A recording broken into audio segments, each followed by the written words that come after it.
Hello students, welcome to all of you on my YouTube channel Lagan academy. Students, आज फिर हम अपनी अगली क्लास में उपस्थित हैं।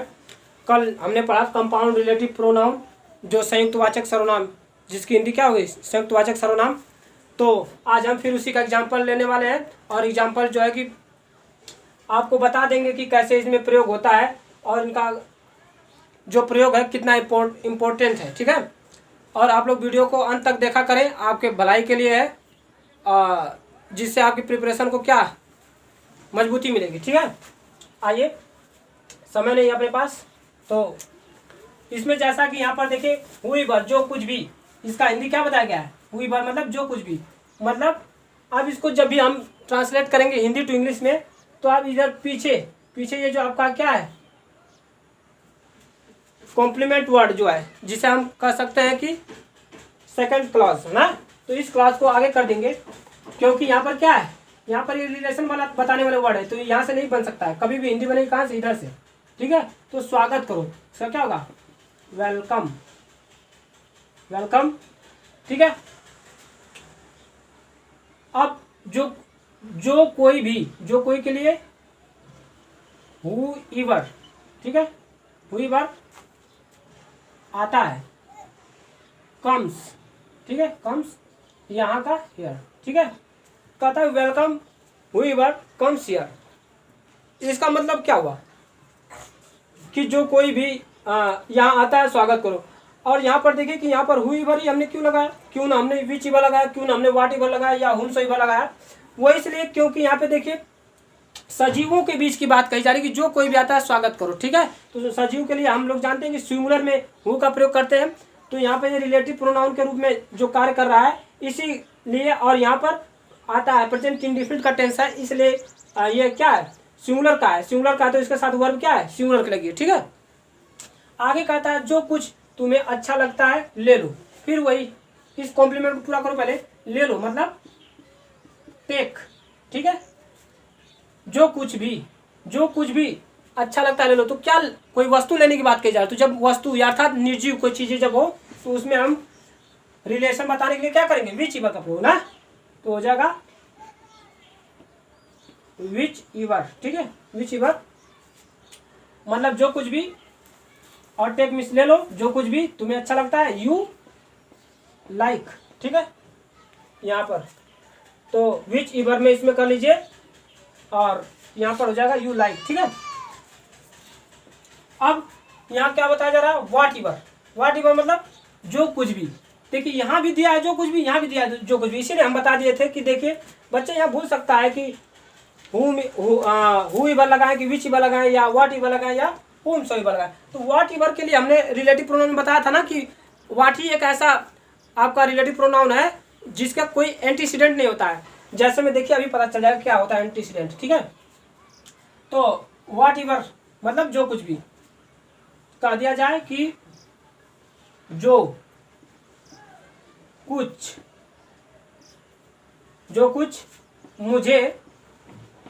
मुझे अच्छा लगा मैंने किया।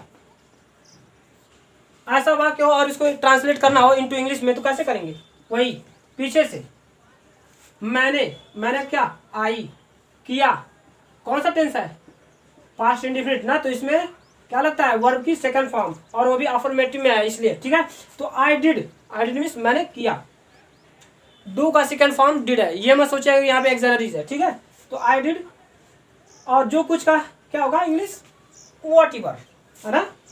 और व्हाट ईवर ही क्यों लग रहा है, हमने बताया था इसका कोई एंटीसीडेंट नहीं होता है। एंटीसीडेंट का मतलब क्या, इसके पूर्व का मतलब इस रिलेटिव यानी कंपाउंड रिलेटिव प्रोनाउन यहाँ है, और रिलेटिव प्रोनाउन में भी जाएंगे तो रिलेटिव प्रोनाउन जब व्हाट हो जाता है तो उसके पहले का आया हुआ नाउन या प्रोनाउन जो होगा वही आपका एंटीसीडेंट कहलाता है। तो यहाँ कोई देख रहे हैं नाउन प्रोनाउन नहीं, क्या है, वर्ब है, इसलिए कहा गया है कि इसे जीरो एंटीसीडेंट कहा जाता है। तो ये यहाँ पर क्या लगेगा, व्हाट ईवर लगेगा, ना कि विच ईवर या हु ईवर। ठीक है, हालांकि यहाँ भी देखिए जो कुछ लिखा गया है, लेकिन यहाँ पर वस्तु है और यहाँ पर क्या है, सजीव व्यक्ति है ना, इसलिए तो व्हाट ईवर जो कुछ मुझे अच्छा लगा मैंने किया, तो I did what ईवर I like, जो कुछ मुझे अच्छा लगा। लाइक, ठीक है। आगे देखिए कहता है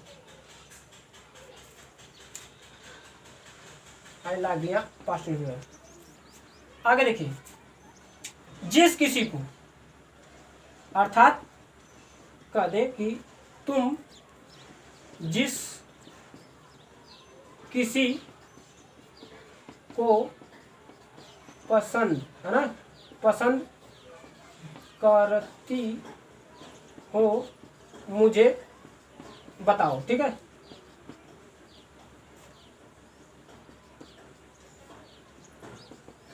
तो अब ऐसे वाक्य को ऐसे जोड़ेंगे हम, तुम जिस किसी को पसंद करती हो मुझे बताओ। देखिए इसमें जिस किसी को मिल जाता है, ये तो आसान है कि भाई जिस किसी को, जब मतलब किसी के साथ जब शब्द को लग जाए तो हुम से इवर होता है। इसमें तो स्पष्ट पता ही चल जा रहा है, ठीक है, कि हुम से लगाना किसको है, किसके साथ है। तो जिस किसी, या जिस किसी के साथ जब को लगाओ, ठीक, तो ऐसे स्थान पर। तो फिर इसे भी वैसे बनाएंगे, पीछे से मुझे बताओ, क्या होगा, टेल मी, है ना। और फिर क्या दिया है, जिस किसी को, हुम सो इवर, ठीक है। तो टेल मी हुम सो इवर, पसंद करती हो, कौन पसंद करता है, तुम ना। टेल मी हुम सो इवर यू लाइक। तो अब मुझे लग रहा है कि आप लोग जरूर समझ गए होंगे कि कैसे हुम सो इवर, व्हाट इवर, विच इवर और हु इवर, इनका यूज कैसे और कहाँ होता है। और इसी के साथ मैं आपको बता दूं कि ये इतने इम्पोर्टेंस होते हैं कोई भी वाक्य स्पीच करने के लिए या किसी से कन्वर्सेशन करने के लिए, तो इसमें बहुत इन सब का योगदान होता है। इसलिए आप इसे बहुत ध्यान से पढ़िए और ऐसे ही एग्जाम्पल लगाइए। 2-3 ठो मैं एग्जाम्पल देता हूँ, इसे कमेंट बॉक्स में आप जरूर हल करके बताइएगा, सॉल्व कीजिएगा, ठीक है। जैसे मैं कह दूँ कि हाँ, जो कोई भी आता है रोको, ठीक है। फिर दूसरा लिख लीजिए, जिस किसी को, यहाँ पर लिख लीजिए तुम जिस किसी को जानते हो मुझे बताओ।